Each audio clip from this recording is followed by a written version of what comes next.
자, 모두의 성경 10번째 시간입니다. 그리고 호세아 4번째 시간인 호세아 2장 14절에서 23절까지 말씀을 가지고 하나님의 결혼식에 대한 내용들을 우리 같이 한번 살펴보도록 하겠습니다. 자, 14절을 보니까 그러므로 보라 내가 그를 타일러 거친 들로 데리고 가서 말로 위로하고, 자, 여기서 거친 들이 나오게 됩니다. 거친 들로 데려가서, 여기서 거친 들은 광야, 마른 땅 같은 의미입니다. 자, 광야는 우리가 이전에 하나님의 징계, 하나님의 심판의 장소로 많이 우리가 묘사가 되었었죠. 그러나 이 광야가 가지고 있는 두 가지 의미가 있습니다. 첫 번째는 우리가 알고 있듯이 징계와 심판의 의미였다면, 또 다른 광야의 의미는 회복의 의미가 있어요. 자, 그러니까 이 14절에 보면 그러므로 보라 내가 그를 타일러 거친 들 광야로 데려가서 말로 위로한다라고 되어 있습니다. 여기에서는 징계나 심판의 의미보다 이 광야가 회복의 의미를 담고 있음을 우리가 알 수 있습니다. 그러니까 하나님은 이스라엘을 광야로 데려가셔서 이 고립된 상황, 광야는 아무것도 없죠. 이 고립된 상황에서 하나님과의 관계를 다시 한번 회복하기를 원하시는 목적을 보여주시는 거예요. 자, 왜 그러냐? 이스라엘이 의존할 대상은 오직 여호와 하나님 한 분뿐이다. 이것을 알려주시기 위해서 광야로 데려가심은 하나님의 사랑의 행위다라고 우리가 알 수 있습니다. 자, 여기서 광야, 그리고 하나님의 위로, 회복, 이런 것들을 종합해보면 출애굽기에 나오는 그 출애굽 시대가 생각나죠. 자, 출애굽 시대에 광야는 이스라엘 백성들이 하나님과 특별한 관계를 맺었던 장소입니다. 하나님께서 구름 기둥과 불 기둥으로 그들을 보호하시고 인도하시면서 하나님의 특별한 은혜와 사랑을 경험했던 곳이 바로 여기 광야였기 때문에 이 광야를 통해서 하나님께서 이스라엘 백성들을 위로하시고 회복하시는 그 목적과 의미가 담겨 있는 것입니다. 자, 15절에 거기서 비로소 그의 포도원을 그에게 주고, 자, 여기서 먼저 포도원이 등장하게 됩니다.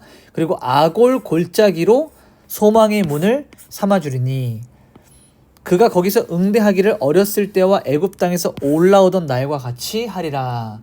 자, 아골 골짜기는요, 과거에 이스라엘 백성들이 아골 골짜기, 찬송가에도 나오긴 하는데요. 이 아골 골짜기는 여호수아 시대에 아간의 범죄, 자, 전리품을 훔쳐서 숨겨놓았고 이로 인해서 하나님께 큰 심판을 받았던, 그리고 그런 아간이 하나님 앞에 심판을 받았던 장소가 바로 이 아골 골짜기입니다. 이 심판의 장소가 이제 어떻게 바뀌어요? 소망의 문으로 바뀌게 됩니다. 그리고 하나님께서 이제 응답하시는데 어렸을 때와 같이 또는 애굽 땅에서 올라오던 날과 같이라고 했어요. 자, 이스라엘 백성들이 출애굽을 했을 때 그때는 어땠어요? 하나님 앞에 순종해서 나왔었죠. 다시 그 신실한 관계 가운데로 돌아가겠다는 얘기예요. 지금 14절과 15절 두 절을 살펴보면 하나님께서 그들을 위로하시고 회복시키시며 또 포도원, 그들에게 어떤 수확과 어떤 다시 회복, 부와 많은 것들을 회복시키시는 이런 포도원, 그리고 아골 골짜기로 소망의 문을 만들어서 이전에 하나님과 신실한 관계에 있었던 때로 돌이키시겠다라고 말씀을 하고 계시는 것입니다. 자, 16절을 보니까요, 여호와께서 이르시되 그날에 내가 나를 내 남편이라 일컫고 다시는 내 바알이라 일컫지 아니하리라 라고 말씀하셨습니다. 자, 여기서 내 남편이라 일컨다 라고 하는 것은 이제 하나님을 진정한 남편으로 인정을 하고 그 관계가 회복될 그 날이 다가온다는 얘기예요. 여기 나오는 바알과 같은 우상들을 버리고 다시 하나님과 언약적 관계를 맺게 될 것을 의미합니다. 이전에 하나님과 이스라엘 백성들의 이 언약적 관계가 중단되었다라고 말씀을 드렸죠.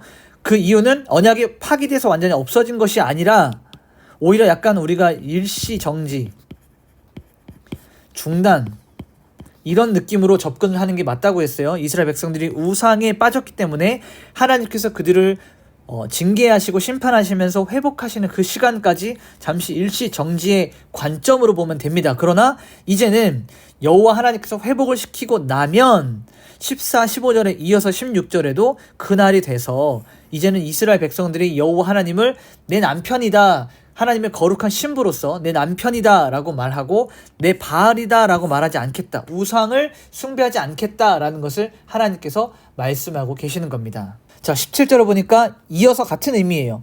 내가 바알들의 이름을 그의 입에서, 이스라엘 백성들의 입에서 제거하신답니다. 다시는 그의 이름을, 바알의 이름을 기억하여 부르는 일이 없게 하리라. 그러니까 기억조차 나지 않게 하나님께서 만드신다는 얘기예요. 우상을 완전하게 끊어버리신다는 말이에요. 자, 18절을 보니까 또 그날에 나오죠. 그날에는 내가 그들을 위하여 들짐승과 공중의 새와 땅의 곤충과 더불어 언약을 맺으며 또 이 땅에서 활과 칼을 꺾어서 전쟁을 없이 하고 그들로 평안히 눕게 하리라. 자, 계속해서 나오는 이 그날은 우리가 종말론적인 관점으로 볼 수 있어요. 마지막 날이라고 좀 볼 수 있고, 또 한편으로는 이스라엘 백성들을 회복시키는 회복의 날이다 라고 볼 수 있습니다. 자, 여기서 이스라엘 백성들이 자신들이 우상을 숭배하고 하나님을 떠났기 때문에 징계를 받았지만 궁극적으로 그들을 다시 회복시키시고 언약을 맺기 원하시는 하나님의 마음이 바로 이 그날에 담겨 있는 거예요. 그래서 그 날이 되면 들짐승과 공중의 새와 땅과 곤충, 이것들과 더불어서 하나님이 언약을 맺으신다라고 합니다. 자, 하나님이 이스라엘 백성들과 언약을 맺으신다라는 것은 충분히 우리에게 이해가 되고 납득이 되지만, 갑자기 나오는 여기 자연 만물 가운데 있는 이런 동물들, 그다음 짐승들, 이런 부분들은 우리가 조금 이해가 되지 않죠. 자, 하나님께서는 자연의 이 평안과 평화까지도 약속을 하시는 거예요. 그러니까 이스라엘과 이스라엘의 하나님이 회복이 되면 자연 세계에도 이런 언약적 관계가 확장이 된다. 그러니까 왜냐면 이 브루스 월키의 말에 의하면 구약에서 창조 질서의 회복은, 그러니까 구약에서 말하고 있는 창조의 질서의 회복되는 것은 하나님의 구속 사역과 연관이 있으며 이는 에덴의 회복이다 라고 말을 하고 있어요. 구약의 신학자가 말을 하고 있어요. 자, 더불어서 여기서 활과 칼을 꺾어서 전쟁이 없게 한다라고 말을 하고 있습니다. 그러니까 세상에서 이 당시에 칼과 활은 전쟁의 도구였죠. 이런 전쟁의 도구들을 제거하시고, 자, 전쟁을 없이 하면 어떤 일이 벌어져요? 평화가 일어나죠. 평화를 회복시키실 것을 약속하시는 거예요. 다시 말하면 이스라엘 백성들을 모든 두려움과 위협으로부터 보호하신다. 하나님의 보호를 약속하시는 그 표현이 이 땅에서 칼과 활을 꺾어서 전쟁을 없이 하고 그들로 평안히 눕게 한다라는 거예요. 여러분, 우리 실제 삶에서도 편안하게 눕는 것, 잠잘 때 아무런 걱정과 근심이 없는 것, 그것만큼 평안한 시점이 어디 있습니까? 그래서 존 칼빈도 하나님과 회복된 관계 속에서 오는 안전과 쉼을 상징하는 것이 바로 이 평안히 눕는다라는 그 표현이라고 말을 하고 있어요. 전쟁의 위협이 없고 평안히 살 수 있는 환경이 마련된다. 이 표현이 18절에 기록이 되어 있는 것입니다. 자, 이제 19절, 20절을 좀 같이 보게 되면요. 내가, 이제 하나님이죠. 하나님이 내게, 이스라엘 백성들에게 장가들어, 굉장히 중요한 표현입니다. 장가들어 영원히 살되 공의와 정의와 은총과 긍휼이 여김으로 내게 장가들며, 자, 그 다음에 진실함으로 내게 장가들리니 내가 여호와를 알리라 라고 되어 있습니다. 자, 여기서 장가든다 라고 하나님께서 표현하시면서 이스라엘 백성들과 하나님의 관계가 결혼 관계였다라고 이렇게 하나님께서 묘사하시고 표현하시는 거예요. 그러면서 이 관계가 영원히 지속될 것이다 라고 하는 새로운 언약이죠. 사실은 기존부터 흘러내려오는 언약인데 새롭게 다시 한번 그 언약을 재정의하시는 것입니다. 그러면서 공의와 정의와 은총과 긍휼을 언급하셨어요. 자, 이스라엘 백성들과 하나님이 맺어지는 그 관계는 그냥 막무가내의 사랑이 아니라 아무런 제재나 아무런 제한이 없는 것들이 아니라 하나님의 공의와 정의, 하나님의 속성과 성품이 그대로 묻어나고 여기에서 너무 날카롭고 차가운 것이 아니라 하나님의 은총과 긍휼이 있는, 그러니까 하나님의 모든 성품과 속성이 고스란히 담겨있는 언약 관계로 하나님과 이스라엘 백성들의 장가드는 결혼의 이러한 언약적 관계가 맺어지고 있다라는 것을 우리가 볼 수 있습니다. 자, 장가든다라고 이렇게 지금 자세히 보니까요, 3번이나 반복이 됐어요. 매우 확실하고 불변하다. 그러니까 이 장가, 하나님이 이스라엘 백성에게 장가를 들어주시는, 이스라엘 백성들을 신부로서 맞아주시는 이 두 관계의 결혼은 하나님이 주도권을 가지고 계시고 강조하고 있는 거예요. 이 결혼이 충만하다, 완벽하다, 퍼펙트하다. 그리고 이 결혼이 얼마나 중요한지에 대해서 19절, 20절을 통해서 몇 번이나요? 3번이나. 장가들어, 장가들어, 장가들어. 자, 이것은 히브리어 문학에서도 자주 표현되는 거예요. 이 반복되는 이 단어 혹은 반복되는 구절을 통해서 그 문장의 그 내용의 중요성을 강조하는 히브리어 문학의 기법이거든요. 그러니까 이 하나님과 이스라엘 백성의 결혼식이 영원히 지속될 것이고 가장 완벽한 퍼펙트한 관계다라는 것을 하나님은 알려주고 계시는 것이죠. 자, 그러면서 마지막 부분에 보니까 여호와를 안대요. 이스라엘 백성들이 여호와를 안다라고 하는 것, 이것은 지식적으로 아는 것을 넘어서 체험을 통해서 경험적으로 관계를 맺는 것을 말하고 있습니다. 우리가 뭐 잘 알고 있듯이, 이미 많이 들었듯이 히브리어로 야다라고 하는 것은 부부가 관계를 가져서 서로가 서로를 아는 그런 경험적인, 체험적인 관계를 안다, 야다라고 이렇게 표현을 하고 있거든요.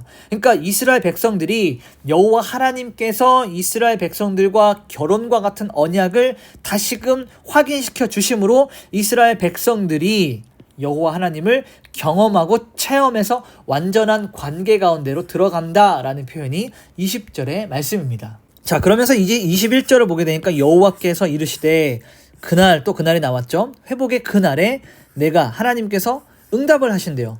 하나님은 하늘에 응답을 하고 하늘은 땅에 응답을 하고, 자, 땅은 곡식과 포도주와 기름에 응답을 하고 또 이것들은 이스라엘에 응답하리라. 이렇게 21절, 22절이 이어서 응답하는 부분들에 대해서 계속 언급을 하고 있습니다. 자, 여기서 응답한다, 하나님께서 응답하신다라고 하는 이 말은 하나님의 적극적인 개입이에요. 하나님이 이 일들에 있어서, 우리 이스라엘 백성들과 함께 관계를 맺어가는 일들에 있어서 적극적으로 개입을 하신다라고 하는 것과, 또 여기서 나오는 이 응답은 다른 한편으로 보게 되면 축복이죠. 자연 질서를 회복시키시고 필요로 하는 모든 것들을 공급하신다고 약속하시는 하나님의 축복입니다. 자, 그런데 잘 보니까요, 하나님께서 하늘에 응답하고 하늘은 땅에 응답하고 땅은 곡식, 포도주, 기름에 응답하고, 이것들 곡식과 포도주와 기름은 이스라엘에 응답하는 어떤 순서와 질서가 보여요. 이것은 하나님의 창조 질서의 회복입니다. 풍요와 번영의 이런 회복이 어떻게 일어나는가? 하늘과 땅, 그리고 곡식과 포도주, 기름, 이런 순서대로 이루어져서 결국은 하나님께서 모든 창조 세계를 통해서 이스라엘 백성들을 축복하실 것이다 라고 하는 거죠. 우리가 앞선 구절에서도 우리가 확인해 볼 수 있었죠. 곡식과 포도주와 기름, 이 곡식과 포도주와 기름은 부와 번영의 상징이었어요. 근데 이것들을 하나님께서 회복시켜 주신다는 거예요. 바알에게 구해서, 잘못된 신에게, 우상에게 구해서 망가지고 무너졌던 이스라엘 백성들이 이제는 하나님을 통해서 참된 부와 어떤 번영, 번성을 약속받고 회복된다라고 하나님께서 말씀을 하시는 겁니다. 자, 그러면서 여기서 우리가 이스라엘, 자, 호세아의 첫째 아들의 이름이었죠. 이스라엘. 하나님이 심으신다라고 하는 이런 의미인데 하나님께서 새로 심으시는 이것은 번영, 축복 이러한 부분들을 상징하고 있어요. 하나님께서 이스라엘을 심으시고 그들에게 풍성한 결실과 열매들을 주실 것을 약속하는 구절이 21절, 22절의 내용입니다. 자, 그러면서 마지막 23절을 우리가 좀 살펴보면요. 내가 나를 위하여. 자, 하나님께서 나를 위하여. 이것은 굉장히 중요한 거예요. For myself. 하나님께서 하나님의 영광을 위해서 가장 열심히 일하고 계세요. 우리가 하나님께 영광을 돌린다라고 표현을 하고 있지만 사실은 하나님의 영광을 위하여 가장 열심히 일하시는 분은 하나님 자신이십니다. 자, 하나님은 우리를 구원하여 주심도 우리를 사랑해서도 있지만 하나님의 영광을 위해서예요. 자, 모든 것은 하나님을 위하여 우리가 먹든지 마시든지 무엇을 하든지 다 하나님의 영광을 위하여 하는 것과 마찬가지로 하나님도 하나님을 위하여 일을 하시는데 여기 23절에 보니까 내가 나를 위하여 그를, 자, 이스라엘 백성들을 이 땅에 심고 긍휼히 여김을 받지 못하던 이스라엘 백성들을 이제 긍휼히 여기시고 내 백성이 아니었던 이스라엘 백성들을 이제는 내 백성이라고 받아주시니 그들은 이스라엘 백성들은 말하기를 주는 내 하나님이다. 여호와 하나님은 나의 하나님이다 라고 말할 것이다 라고 하는 것이 23절의 말씀입니다. 그러니까 하나님이 이스라엘 백성들에게 장가 드심으로써 일어나는 회복과 축복과 번영과 번성 그리고 하나님과의 모든 관계의 회복이 여기에 다 담겨 있는 거예요. 자, 그들을 땅에 심는다 라고 하는 것, 심는다 말씀드렸듯이 회복과 번영을 상징하는 것이고, 자, 우리가 앞서 1장에서도 이 호세아의 자녀들이 하나님의 백성이 아니었다, 로암미였는데 암미로 되었고, 하나님의 긍휼을 받지 못했었는데 로루하마였는데 로하마로 바뀌는 이러한 내용들이 23절에 다시 한번 반복이 되는 거죠. 자, 그러면서 가장 중요한 것은 하나님과 이스라엘의 이 언약이 상호적이다. 우리가 상호관계라고 하죠. 자, 그런데 여기서 기억해야 되는 이 상호적인 관계는 어떠한 관계냐면 하나님께서 너는 내 백성이야 라고 말씀하시면 이스라엘 백성들이 주는 내 하나님이십니다 라고 주고받는다는 얘기예요. 그러니까 이 언약적 관계를 성립시키기 위해서 이스라엘 백성들이 무언가를 해야 되는 것이 아니라 하나님께서 일방적으로 이 모든 것들을 주도하고 가실 것이고 그들이 다시는 우상 숭배에 빠지지 아니하도록 계속해서 그날 최종적 마지막 날에 하나님께서 그렇게 완성시키실 것이고 하나님께서 이스라엘 백성들에게 너는 내 백성이야 라고 이야기하시면 이스라엘 백성들은 하나님은 나의 하나님이십니다 라고 응답하는 이 상호적인 언약 관계가 완전하게 회복됨을 이 말씀을 통해서 보여주고 계시는 것입니다. 자, 그래서 가장 중요한 건 뭐예요? 하나님께서 하나님과 이스라엘의 결혼식, 하나님께서 이스라엘 백성들에게 장가들어 주셔서 모든 것들을 회복시키는 그것이 바로 오늘의 키포인트입니다. 감사합니다.